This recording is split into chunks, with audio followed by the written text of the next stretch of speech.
नमस्कार, मैं प्राध्यापक बापू साहब थोरात, हिंदी विभाग राव बहादुर नारायणराव बोराव के महाविद्यालय श्रीरामपुर। आज हम ज्योति जैन द्वारा लिखित लघु कथा अपशगुन, इस छोटी सी लघु कथा का परिचय प्राप्त करेंगे।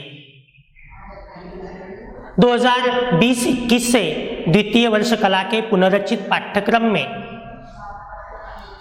आधुनिक भाषा शिक्षण इस विषय के अंतर्गत हिंदी भाषा शिक्षण यह विषय दिया गया है, जो पूर्णतः नवीन है।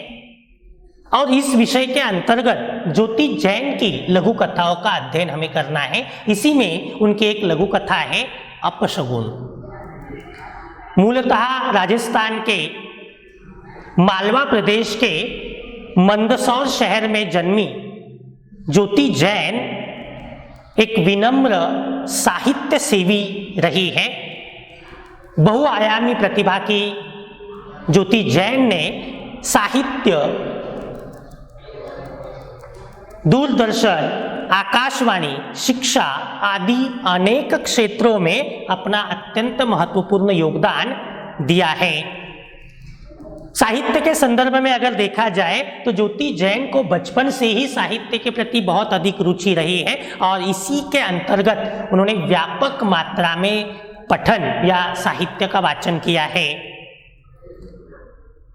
बाद में अनेक साहित्यिक प्रतियोगिताओं में उन्होंने पुरस्कार प्राप्त किए हैं। एनसीसी में सक्रिय सहभागी रही है। बड़ी होने के बाद आकाशवाणी पर भी उनकी अनेक वार्ताएं प्रकाशित हुई है। इंदौर के न्यू गर्ल्स डिग्री कॉलेज से उन्होंने स्नातक की उपाधि प्राप्त की है। इसके बाद आकाशवाणी, दूरदर्शन आदि में अपना सक्रिय योगदान दिया है।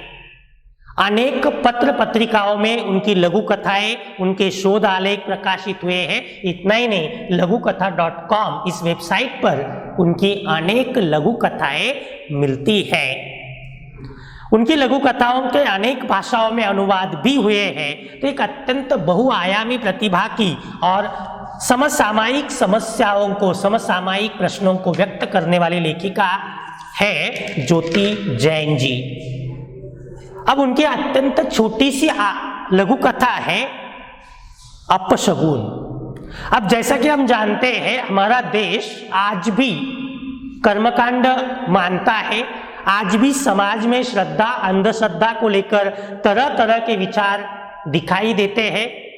हमें आजाद होकर 60-70 साल हो चुके हैं। इतना ही नहीं, आज वैज्ञानिक उन्नति भी व्यापक मात्रा में हुई है और यहाँ तक कि विज्ञान ने हर चीज के पीछे जो कारण है उनको खोज निकाला है। इन सब के बावजूद आज भी भारतीय समाज में कर्मकांड या अंधश्रद्धा, अंधविश्वास आदि का महत्व दिखाई देता है। इसी प्रवृत्ति पर या समाज की इसी अंधविश्वासी, अंधश्रद्धालु प्रवृत्ति पर प्रकाश डालने का प्रयत्न ज्योति जैन जी ने इस लघु कथा के माध्यम से किया है। वैसे इस छोटी सी लघु कथा के द्वारा लेखिका इस प्रवृत्ति पर एक कड़ा प्रहार करना चाहती है, क्योंकि आज हम एक वैज्ञानिक युग में रहते हैं। आज विज्ञान ने अभूतपूर्व उन्नति कर ली है। आज सूचना तकनीकी के क्षेत्र में व्यापक विकास हुआ है। ऐसी परिस्थिति में भारतीय समाज में इस प्रकार के अंधविश्वास अच्छे नहीं लगते। इसी कारण कवयित्री इन सबको समाप्त करना चाहती है, इन सबको खत्म करना चाहती है। लेकिन दुर्भाग्य ये है कि आज भी समाज में अनेक स्थलों पर हमें इस प्रकार के अंधविश्वास दिखाई देते हैं। इसी संबंध में भारत में पाया जाने वाला एक सबसे बड़ा अंधविश्वास है बिल्ली द्वारा रास्ता काटना। जब भी मनुष्य घर से बाहर निकलता है और कहीं बाहर जाना चाहता है, अगर वो बिल्ली उसका रास्ता काट लेती है तो मनुष्य के मन में एक भाव निर्माण होता है कि अब मेरा काम नहीं होगा। मतलब बिल्ली द्वारा रास्ता काटने को वह अपशगुन मानता है या वह उसे अंधविश्वास मानता है, अंधश्रद्धा कहता है और तब वह वापस लौट आता है, आगे नहीं जाता है। इस तरह के अनेक अंधविश्वास आज हमारे समाज में दिखते हैं और दुर्भाग्य ये है कि हम आज भी इस विकसित युग में बिल्ली के रास्ता काटने से किसी अनहोनी होने की कल्पना कर लेते हैं, जो निसंदेह बहुत हास्यास्पद है। लेखिका ने एक धन्ना सेठ के माध्यम से इसी बात को व्यक्त करने का प्रयत्न किया है कि वास्तव में बिल्ली रास्ता नहीं काटती, हम उसका रास्ता काटते। बिल्ली तो अपने रास्ते से जाती है, हम उसका रास्ता काटते हैं। और जब बिल्ली हमारा रास्ता काटती है तो कुछ नहीं होता, लेकिन जब हम उसका रास्ता काटने की कोशिश करते हैं तो उसमें उस बेचारी बेगुनाह बिल्ली को अपनी जान गंवानी पड़ती है। उसका कोई भी दोष न होने के बावजूद उसे मारा जाता है या उसे कुचला जाता है। तो ये बहुत बड़ी मतलब एक और हम बिल्ली के रास्ता काटने को अशुभ मानते हैं और दूसरी ओर हम बिल्ली को मारते हैं, उसे खत्म कर डालते हैं। तो इसमें हम अंधविश्वास नहीं मानते। इस प्रकार की दोगली प्रवृत्तियां या इस प्रकार की दोगली अंधविश्वासु प्रवृत्तियां हमें समाज में दिखाई देती है और लेखिका ने इसी प्रवृत्ति पर यह प्रहार करने का काम जो है वह किया है।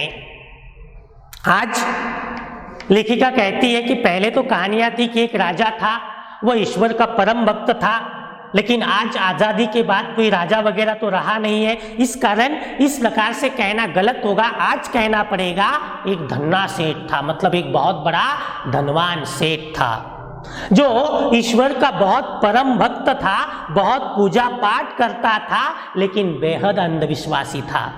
मतलब ईश्वर का भक्त था, बहुत अच्छा भक्त था, पूजा पाठ भी दिन रात करता था, लेकिन मन में अनेक अंधश्रद्धाएं भी पालता था।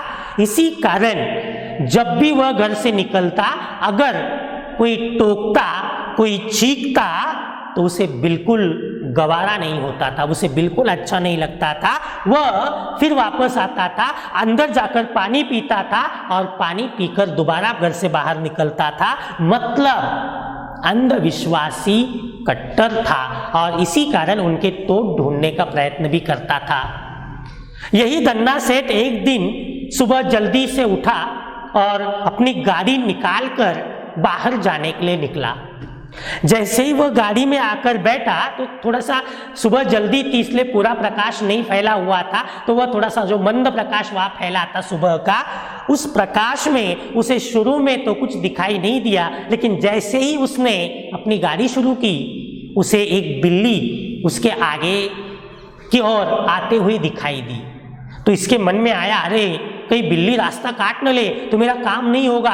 मतलब मन में उसके अंदर की जो अंधविश्वास है, अंधश्रद्धा है, वो उसके मन से बाहर निकलने लगी। तब इसने सोचा कि मैं तुरंत गाड़ी तेज भगाता हूं ताकि बिल्ली मेरा रास्ता न काट पाए।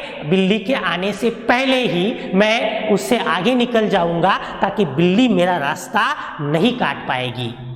अब इसी कोशिश में वो जल्दी से गाड़ी को आगे भगाता है, जल्दी से गाड़ी को आगे निकालता है, लेकिन दुर्भाग्य ये है जैसे तेजी से उसकी गाड़ी आगे बढ़ती है, दुर्भाग्य से वह बिल्ली उसकी गाड़ी के नीचे आ जाती है और कुचलकर मर जाती है।